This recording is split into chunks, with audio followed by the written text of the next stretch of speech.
উফ, এই রান্নাঘরে বৃষ্টি হলে একেবারেই রান্না করা যায় না। মনে হচ্ছে আমি বাইরে গাছতলায় বসে রান্না করছি। এদিকে ভাতের হাঁড়ির মধ্যে জল পড়ছে। একটা কাজ করলে হয় না? রান্নাঘরের একপাশে গর্ত করে মাছ চাষ করব এবার থেকে, আর গর্তের চারপাশে লাল শাক লাগিয়ে দেব।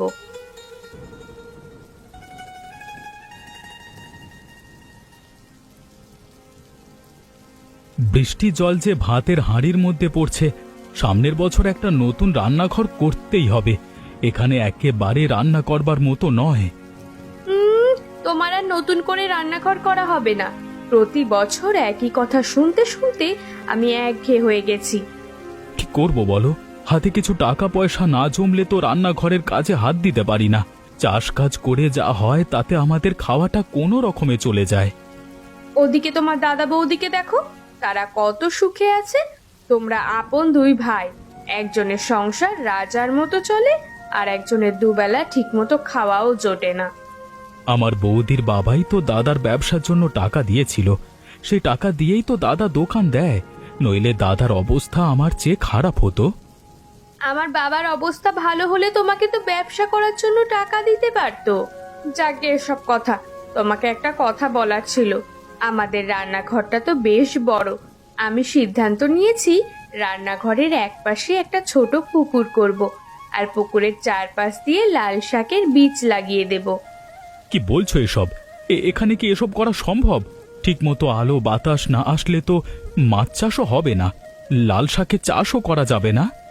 ঘরের চালটা পুরো ভেঙে ফেলতে হবে, তাহলে দেখবা আলো বাতাসের অভাব হবে না। আমার কথা মতো কাজ শুরু করো, দেখবা আমাদের জন্য ভালোই হবে। ঠিক আছে, তুমি যখন বলছো তাই হবে।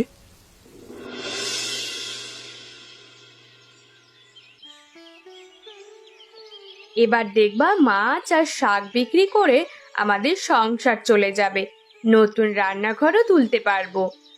আগে হোক, তারপর না হয় তুমি ব্যবসা করবার চিন্তা করো। তোমার কথা শুনে আমাকে অদ্ভুত কাজ করতে হচ্ছে। লোকে দেখলে হাসাহাসি করবে। হাসাহাসি করলে করবে, আমাদের জমিতে যা খুশি তাই করতে পারি। তাতে যদি পাড়ার লোকেদের হাসাহাসি করতে ভালো লাগে, হাসবে।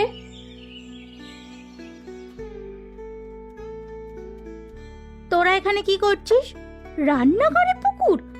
এ বাবা, জীবনে প্রথম দেখলাম। আমার মনে হয় তোদের মাথা খারাপ হয়ে গেছে। আমাদের মাথা একদম ঠিক আছে দিদি, আমরা অনেক বুঝে শুনে এটা করেছি। পারলে তোমরাও আমার মতো রান্না করে মাছ চাষ আর সবজি চাষ করতে পারো। আমরা কি তোদের মতো পাগল রে? হ্যাঁ, এই সব কাজ যারা করে তাদের মাথার সমস্যা আছে। দিদি, তুমি কিন্তু আমাদের অপমান করছো। বৌদি তো ঠিকই বলছে, অন্য কেউ দেখলেও এ কথা বলতো। যেদিন মাছ আর সবজি বিক্রি করে আয় করব, সেদিন আর কেউ আমাদের অপমানও করবে না, আবার হাসাহাসিও করবে না। ঘুমিয়ে ঘুমিয়ে স্বপ্ন দেখ, বুঝলি তো? টাকা আয় করা এত সহজ নয়। এত সহজে যদি আয় করা যেত তাহলে সবাই বড়লোক হয়ে যেত। হ্যাঁ, আমরা তো বড়লোক হতে চাই না, আমাদের সংসারটা কোনো রকমে চলে গেলেই হলো। দিদি, তোমাকে একটা কথা বলবো, কিছু মনে করো না। তুমি এখন এখান থেকে যাও, তোমার জন্য আমরা ঠিকমতো কাজ করতে পারছি না। ঠিক আছে, যাচ্ছি। তুমি বৌদিকে এভাবে না বললেও পারতে। বৌদি কি মনে করবে বলো তো? যা খুশি মনে করার করুক, তুমি কাজ করো তো। বেশি কথা বললে কাজে দেরি হয়ে যাবে। তাড়াতাড়ি কাজ শেষ করো, আমাকে আবার রান্নাও করতে হবে।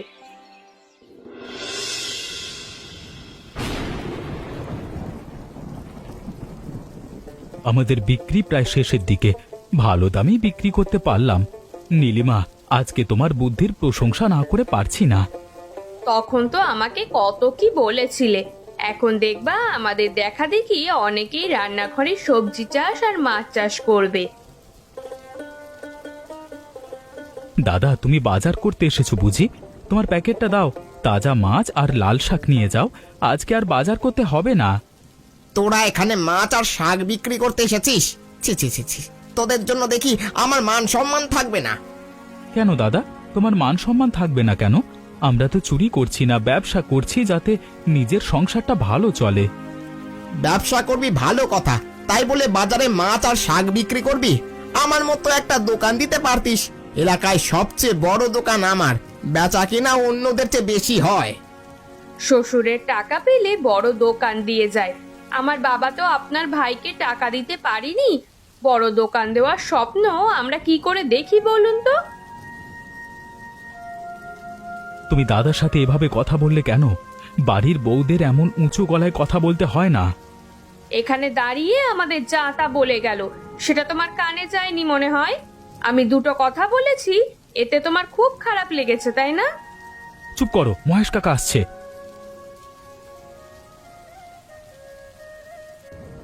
তাজা মাছ আর শাক দেখছি। মাছ আর শাক যা আছে সব আমাকে দে।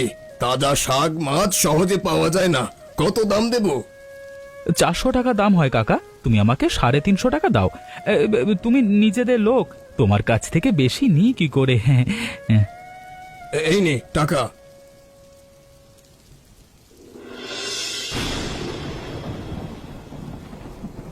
এবার বর্ষা আগে থেকেই শুরু হয়ে গেছে, দোকানে ঠিক আগের মতো বেচা কেনা হচ্ছে না। বৃষ্টির মধ্যে মানুষ ঘর থেকে বার হতে না পারলে দোকানে আসবে কেমন করে? আমাদের কেনা বেচা হচ্ছে না, কিন্তু তোমার ভাইয়ের ব্যবসা তো ভালোই চলছে। 2 দিন পর পর বাজারে লাল শাক আর মাছ বিক্রি করতে নিয়ে আসছে। তোমাকে একটা কথা বলি, ব্যবসা এত সহজ না। 2 দিন বাজারে মাছ আর শাক বিক্রি করেছে বলে ওর বিশাল বড় ব্যবসা হয়ে পড়েছে এটা মনে করো না। কুসুম, তুই এত রাতে এত দূর থেকে একা একা আসলি কেমন করে? মনোজ আসেনি? দিদি, আমি খুব বিপদে পড়ে তোমার এখানে এসেছি, আমাকে তুমি কিছুদিন থাকতে দেবে? তুই আমার একমাত্র বোন, আমার বাড়িতে যতদিন ইচ্ছা ততদিন থাকবি, কিন্তু তোর সমস্যাটা কি সেটা তো বলবি। দিদি, মনোজের সাথে আমার আর সংসার করা হবে না।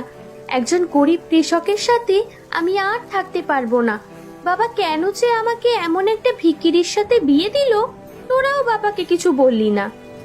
মনোজ তো ভালো ছেলে, সবাই ওকে ভালো বলে। তাছাড়া বাবা ব্যবসা করার জন্য টাকাও দিতে চেয়েছিল। বাবা টাকা দিয়েছিল, কিন্তু মনোজ সেই টাকা ফেরত দিয়েছে। শ্বশুরের টাকা সে নাকি নেবে না। বেশি ভালো সাজতে গেছে বুঝলে, দুবেলা খেতে পায় না, তার আবার ফুটানি। শ্বশুরের টাকা নিলে কি জাত যাবে? কুসুম, তুই চিন্তা করিস না। তোর যদি মনে হয় মনোজের সাথে সংসার করবি না, তাহলে দরকার নেই। দরকার হলে এখন থেকে আমাদের এখানে থাকবি। আমরা তো মাত্র 2 জন মানুষ, তুই থাকলে বরং আমাদের ভালোই লাগবে। মন খারাপ করে আর কি করবে? তুমি এখানে বরং খেতে বসো। মনোজ যদি ভালো একটা ব্যবসা শুরু করে তাহলে ওর সাথে সংসার করার চিন্তা করবে, নইলে ওই বাড়িতে তোমার যাওয়ার দরকার নেই। তোর দাদা ঠিকই বলেছে, এবার দাদার পাশে বসে খেয়ে নে তো। রবিন, ভালোই হলো, দুজনে বসে একসাথে চা খেতে পারবো। আমার ঠিক একা একা চা খেতে ভালো লাগছিল না। তা তোমার ব্যবসা কেমন যাচ্ছে? খুব ভালো কাকা, ভাবছি ছোট পুকুর পাড়ে আরো কিছু সবজি চারা লাগিয়ে দেব। এই যেমন বেগুন, আলু, শিম, এই সব আর কি। হ্যাঁ, খুব ভালো বুদ্ধি। বুদ্ধি থাকলে কম জায়গার মধ্যে অনেক কিছু করা যায়। তবে আমার বুদ্ধিতে এসব হচ্ছে না, সব আমার বউয়ের বুদ্ধি। প্রথম যখন শুরু করা হয়েছিল তখন আমি ওর উপর রাগ করেছিলাম। এখন বুঝতে পারছি ও ঠিক ছিল। সত্যি রে, এমন বউ পাওয়া কপালের ব্যাপার। এমন অনেক পরিবার আছে যাদের বউয়ের কারণে ধ্বংস হয়ে যাচ্ছে। রবিন, আমি তোকে একটা কথা বলি, মোড়ের মাথায় একটা ছোটখাটো দোকান দে। সেখানে মাছ সবজি সব থাকবে। দেখবি গ্রামের লোকজন কাঁচা সবজি আর তাজা মাছ তোর কাছে কিনতে আসবে, কেউ আর বাজারে যাবে না। কাকা, তুমি বুদ্ধিটা খুব ভালো দিয়েছো, কিন্তু এই মুহূর্তে দোকান দেওয়ার মতো টাকা আমার কাছে নেই। তুই চাইলে আমি টাকা দিতে পারি, আস্তে আস্তে আমার টাকা পরিশোধ করে দিবি। তাহলে তো খুবই ভালো হয়। তোমার মতো মহান মানুষ আছে বলে আমাদের মতো গরিবেরা এখনো বেঁচে আছে। উপরওয়ালা আমায় ভালোই দিয়েছে। আমি যদি কাউকে সাহায্য করি তাহলে উপরওয়ালা খুশি হবে। তাছাড়া আমি তো এমনি এমনি দিচ্ছি না। তাহলে মোড়ের মাথায় দোকান দিতে বলছো? ঠিক আছে, তাই হবে। কিন্তু কাকা, মোড়ের মাথায় যে আমার দাদার মুদিখানার দোকান, দাদা বিষয়টা ভালোভাবে নেবে বলে মনে হচ্ছে না। দাদার কথা চিন্তা না করে নিজের কথা ভাব। তোর দাদা কি তোর কথা চিন্তা করে? তুমি ঠিক কথাই বলেছ কাকা। এখন থেকে নিজের কথা ভাববো। নিজের না থাকলে কেউ ফিরেও তাকাবে না। হ্যাঁ, এই তো একদম ঠিক বুঝেছিস।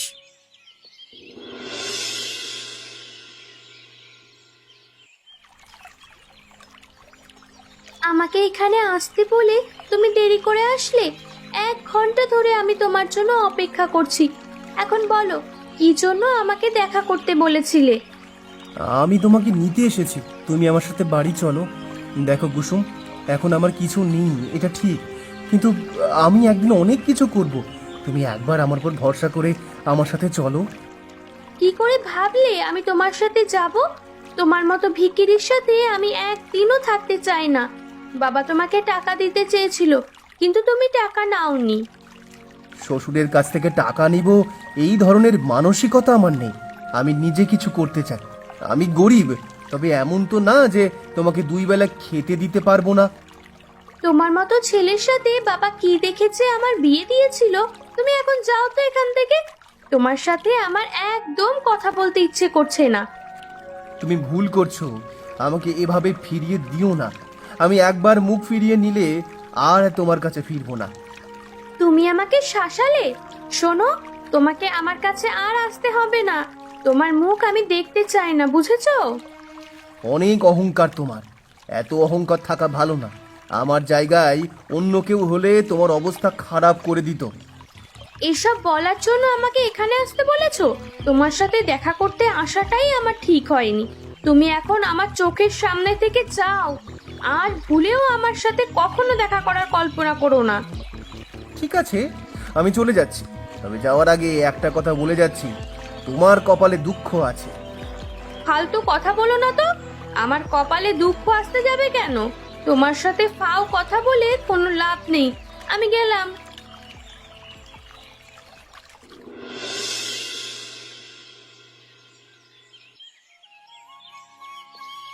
রান্নাঘরে মাছ আর সবজি চাষ করে এত লাভবান হব ভাবতেই পারিনি।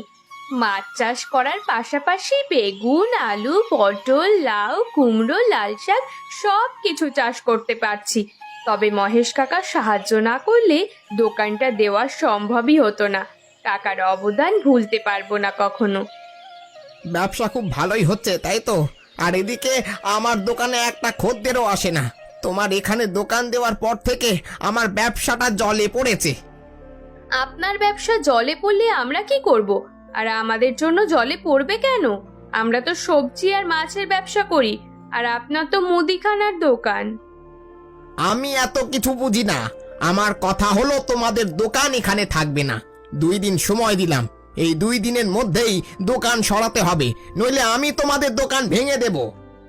আমাদের মতো ছোটখাটো ব্যবসায়ীর দোকান আপনি কেন ভাঙতে যাবেন দাদা? আপনি একজন বড় ব্যবসায়ী। আমাদের সাথে হিংসে করা আপনার মানায় না। ভুলে যেও না, তুমি আমার ছোট ভাইয়ের বউ। আমার সামনে মাথা নিচু করে কথা বলো। আপনার ছোট ভাইকে কোনোদিন ভাই বলে পরিচয় দেন? আজকে হঠাৎ ছোট ভাইয়ের কথা বললেন। দাদা তুমি, নীলিমা দাদাকে বসতে দাও। দাদা, আমার দোকানে এসেছো, কিছু না খেয়ে যাবে না? রমেশ চাচার দোকান থেকে তোমার জন্য চা আর বিস্কুট নিয়ে আসছি। আমি এখানে বসতে আসিনি রবিন। আমি চাই না তোদের দোকান এখানে থাক। 2 দিন সময় দিলাম, এর মধ্যে দোকানটা এখান থেকে সরিয়ে ফেলবি। আর তোর বউকে আমার সামনে গলা নিচু করে কথা বলতে বলবি। বললেই হলো? আমরা এখান থেকে দোকান সরাবো না। দেখি কি করতে পারো। দাদা কেন যে আমাদের দেখতে পারে না কিছুই বুঝতে পারি না।